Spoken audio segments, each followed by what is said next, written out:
కేవలం లెక్కల పత్రం కాదు, 5 కోట్ల మంది ఆంధ్ర ప్రజల ఆశల పత్రం. ఒకప్పుడు గాడి తప్పిన ఆర్థిక వ్యవస్థ, అప్పుల ఊబిలో కూరుకుపోయిన రాష్ట్ర భవిష్యత్. అయితే ఇప్పుడు సీన్ మారింది. విధ్వంసం నుంచి వికాసం వైపు, నిరాశ నుంచి నిర్మాణం వైపు ఏపీ అడుగులు వేస్తోంది. విజన్ ఉన్న నాయకుడు, ఆచరణలో చూపే ఉపనాయకుడు, ఉపాధి కల్పించే యువనేత, ఈ ముగ్గురు కలిసి రచిస్తున్న సరికొత్త చరిత్రే ఈ బడ్జెట్ 2026-27. స్వర్ణాంధ్ర 2047 లక్ష్యంగా అమరావతి, పోలవరం ఆయుధాలుగా ఆర్థిక మంత్రి పయ్యావుల కేశవ్ ప్రవేశపెట్టిన ఈ భరోసా బడ్జెట్ అసలు స్వరూపం ఏంటి? ఇది అంకెల గారడేనా లేక అభివృద్ధికి అసలైన రోడ్ మ్యాపా? Let's watch the story.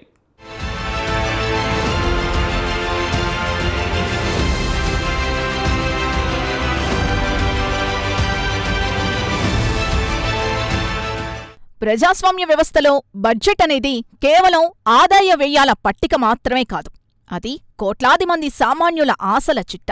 తమ బతుకులు మారుతాయని, తమ పిల్లల భవిష్యత్తుకు భరోసా దొరుకుతుందని, రాష్ట్రం అభివృద్ధి పథంలో పరుగులు పెడుతుందని ప్రజలు పెట్టుకున్న నమ్మకానికి ఒక లిఖిత పూర్వక ఒప్పందం. అభివృద్ధిని కాంక్షించే ప్రతి పౌరుడు, జీవన ప్రమాణాలు పెరగాలని కోరుకునే ప్రతి కుటుంబం ప్రభుత్వం ప్రవేశపెట్టే వార్షిక ప్రణాళిక వైపు 1000 కళ్లతో ఎదురుచూడటం సహజం. సరిగ్గా ఇక్కడే 2014 నాటి జ్ఞాపకాలను, 2019 నాటి విధ్వంసాన్ని బేరీజు వేసుకుంటూ 2024లో ఏర్పడిన కూటమి ప్రభుత్వం 2026-27 ఆర్థిక సంవత్సరానికి గాను ఒక చారిత్రాత్మక బడ్జెట్ను ప్రజల ముందుకు తీసుకొచ్చింది. ఇది కేవలం అంకెల గారడీ కాదని, 5 కోట్ల ఆంధ్రుల ఆత్మగౌరవానికి, ఆశయాలకు ప్రతిరూపమని ప్రభుత్వం చాటి చెప్పే ప్రయత్నం చేసింది.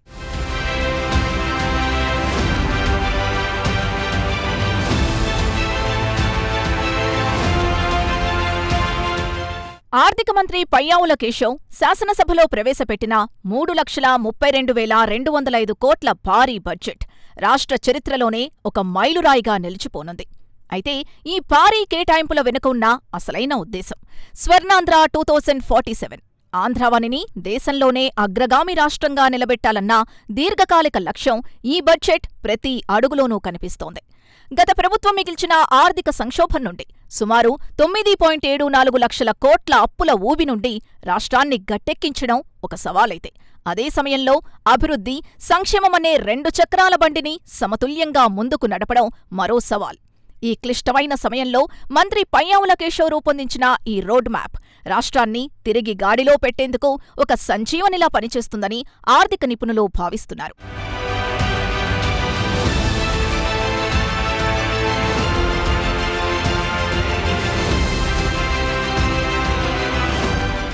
ఏ దేశమైనా, ఏ రాష్ట్రమైనా అభివృద్ధి చెందాలంటే అక్కడ బలమైన నాయకత్వం, స్పష్టమైన విజన్ అత్యవసరం.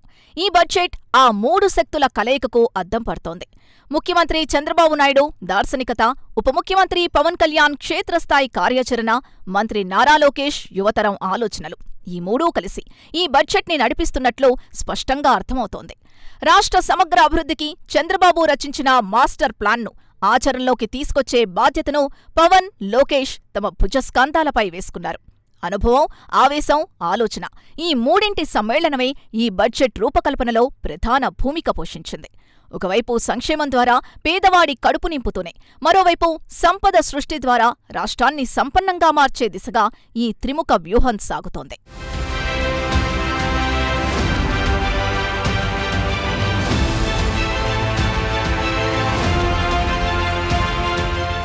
రాష్ట్ర యువత గత కొన్నేళ్లుగా ఉపాధి లేక భవిష్యత్తుపై బెంగతో కొట్టుమిట్టాడుతున్న పరిస్థితిని ఈ బడ్జెట్ నిశితంగా గమనించింది.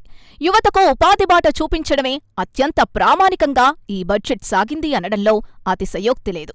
మానవ వనరుల అభివృద్ధి, ఐటీ, ఎలక్ట్రానిక్స్ రంగాలకు పెద్దపీట వేయడం ద్వారా మంత్రి నారా లోకేష్ తనదైన ముద్ర వేశారు. విశాఖలో గూగుల్ డేటా సెంటర్ వంటి అంతర్జాతీయ స్థాయి పెట్టుబడుల్ని ఆకర్షించడంలో ఆయన చూపిన చొరవను బడ్జెట్ ప్రసంగంలో ఆర్థిక మంత్రి ప్రత్యేకంగా ప్రస్తావించారు. లోకేష్ను చీఫ్ జాబ్ క్రియేటర్గా అభివర్ణించడం కేవలం పొగడ్త కాదు, అది ఆయన పనితీరుకు దక్కిన గుర్తింపు. యువతను ఉద్యోగార్థులుగా కాకుండా ఉద్యోగ ప్రదాతలుగా మార్చే దిశగా స్కిల్ డెవలప్మెంట్, స్టార్టప్ ఎకోసిస్టంపై ప్రభుత్వం దృష్టి సారించింది.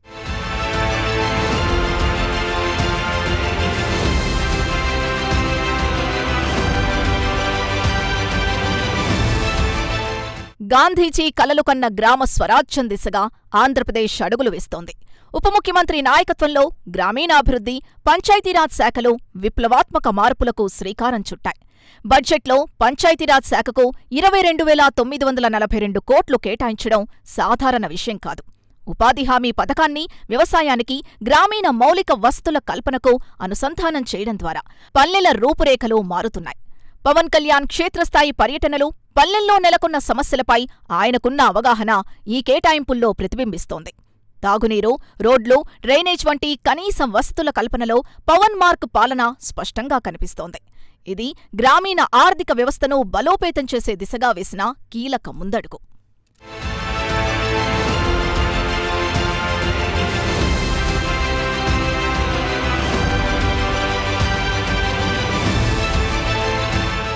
చూసారుగా, అంకెలైతే భారీగానే ఉన్నాయి. కానీ అసలు సవాల్ ఇక్కడే ఉంది. నిధులు విదిల్చటం వేరు, ఆ నిధులతో కలలు నిజం చేయటం వేరు. ఒకవైపు రాజధాని అమరావతికి ఊపిరిపోయాలి, మరోవైపు పోలవరం పరుగులు పెట్టాలి. రాయలసీమ రాత మార్చాలి, విశాఖను గ్లోబల్ సిటీగా నిలబెట్టాలి. ముఖ్యమంత్రి అనుభవం, డిప్యూటీ సీఎం పవన్ కళ్యాణ్ ఆచరణ, మంత్రి లోకేష్ చొరవ, ఈ ట్రిపుల్ ఇంజిన్ సర్కార్ అభివృద్ధి రథం ఎలా ముందుకు తీసుకెళ్తుంది? జాబ్ క్రియేటర్గా లోకేష్, పల్లె ప్రగతి రథసారథిగా పవన్ క్షేత్రస్థాయిలో చేస్తున్న మ్యాజిక్ ఏంటి? ఆ అసలైన కథనం కూడా తెలుసుకుందాం.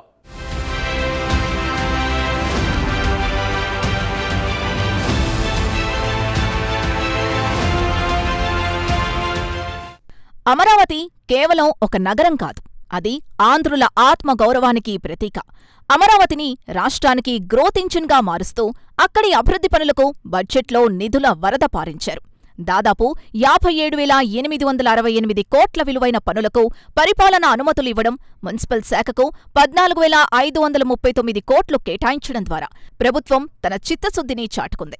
ప్రపంచస్థాయి మౌలిక వసతులతో పరిపాలనా నగరంగానే కాకుండా ఆర్థిక నగరంగా అమరావతిని తీర్చిదిద్దేందుకు చంద్రబాబు ప్రభుత్వం కంకణం కట్టుకుంది. అమరావతిని అంతర్జాతీయ స్థాయిలో నిలబెట్టాలన్న సంకల్పం ఈ కేటాయింపుల్లో స్పష్టంగా గోచరిస్తోంది. ఇది పెట్టుబడిదారుల్లో నమ్మకాన్ని పెంచడమే కాకుండా రాష్ట్ర బ్రాండ్ ఇమేజ్ని కూడా పెంచుతోంది.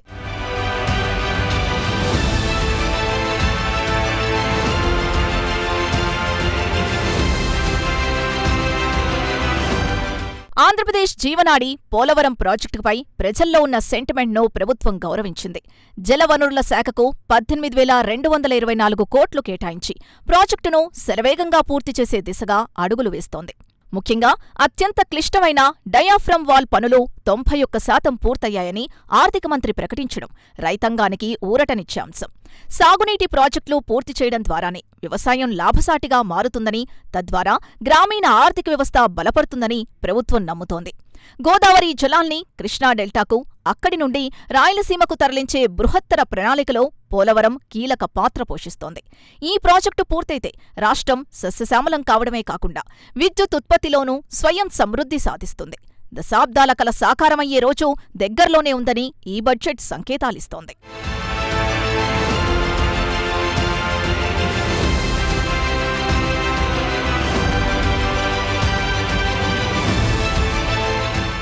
రాష్ట్రాభివృద్ధి వికేంద్రీకరణ జరగాలి, కాని అది పరిపాలనా వికేంద్రీకరణ పేరుతో విధ్వంసం కాకూడదు.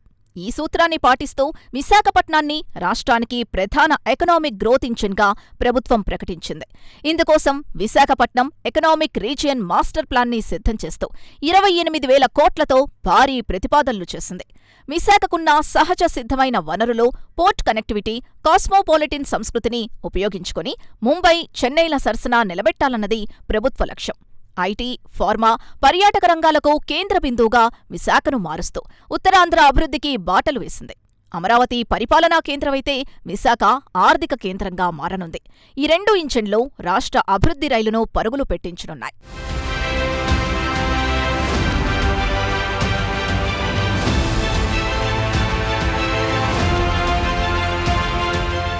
రాయలసీమ అనగానే కరువు, కన్నీళ్లు గుర్తుకొచ్చే రోజులు పోవాలి. సీమ ముఖచిత్రాన్ని శాశ్వతంగా మార్చే దిశగా ఈ బడ్జెట్లో విప్లవాత్మక నిర్ణయాలు తీసుకున్నారు.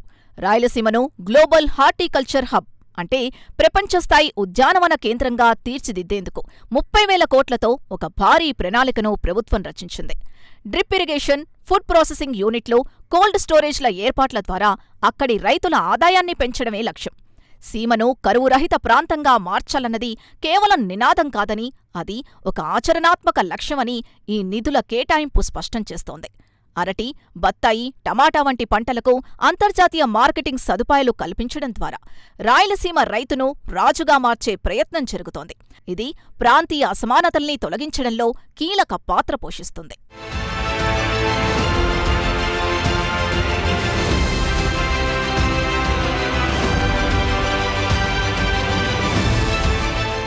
ఏ రాష్ట్రమైనా దీర్ఘకాలంగా అభివృద్ధి చెందాలంటే భవనాల కంటే ముందుగా మనుషులపై పెట్టుబడి పెట్టాలి.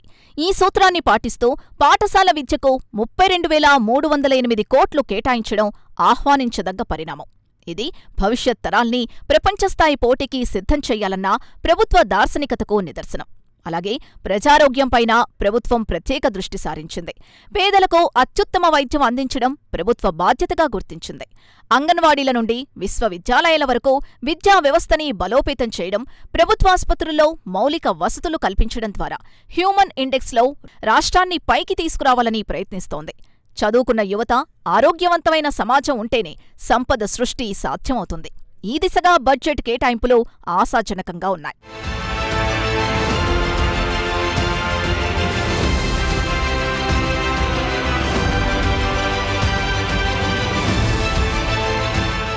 సహజంగానే బడ్జెట్పై ప్రతిపక్షాల నుండి విమర్శలు రావడం ప్రజాస్వామ్యంలో భాగం. వైసీపీ ఈ బడ్జెట్ను కేవలం కాగితపు కేటాయింపులేనని, క్షేత్రస్థాయిలో అమలు కావడం లేదని విమర్శిస్తోంది. అంకెల గారడీతో ప్రజల్ని మభ్యపెడుతున్నారని ఆరోపిస్తోంది. అయితే ఈ విమర్శల్ని ఆర్థిక మంత్రి పయ్యావుల కేశవ్ సమర్థవంతంగా తిప్పికొట్టారు. గత ప్రభుత్వం చేసిన 9.74 లక్షల కోట్ల అప్పుల్ని గుర్తుచేస్తూనే, తాము ఆ అప్పుల భారాన్ని మోస్తూనే మరోవైపు సంక్షేమ పథకాలను ఎలా అమలు చేస్తున్నామో వివరించారు. వచ్చిన ప్రతి రూపాయిని పేదలకు, పెన్షన్లు, రైతులకు పెట్టుబడి సాయం కింద పంపిణీ చేస్తున్నామని, అదే సమయంలో అభివృద్ధి పనులకు నిధులు కేటాయిస్తున్నామని ప్రభుత్వం వాదిస్తోంది. అప్పులు తీరుస్తూ అభివృద్ధి చేయడమనేది కత్తిమీద సాములాంటిదే అయినా కూటమి ప్రభుత్వం ఆ సాహసం చేస్తోంది.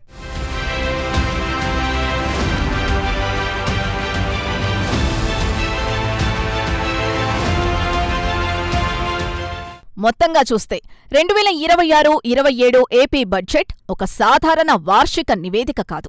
ఇది రాష్ట్ర పునర్నిర్మాణానికి వేసిన ఒక బ్లూ ప్రింట్. చంద్రబాబు అనుభవం, పవన్ కళ్యాణ్ నిజాయితీ, లోకేష్ ఆధునిక ఆలోచనల సమ్మేళనంతో రూపొందిన ఈ బడ్జెట్ ప్రజల్లో కొత్త ఆశలను చిగురింపచేసింది. అయితే ప్రజలు ఆశించిన అభివృద్ధి ఫలాలు వారి గడపకు చేరినప్పుడే ఈ అంకెల గారడీ అర్థమవుతుంది. ప్రస్తుతానికి మాత్రం ఆంధ్రప్రదేశ్ ఒక సురక్షితమైన, సమర్థవంతమైన నాయకత్వంలో ముందుకు సాగుతోందన్న భరోసాను ఈ బడ్జెట్ విజయవంతంగా కల్పించింది.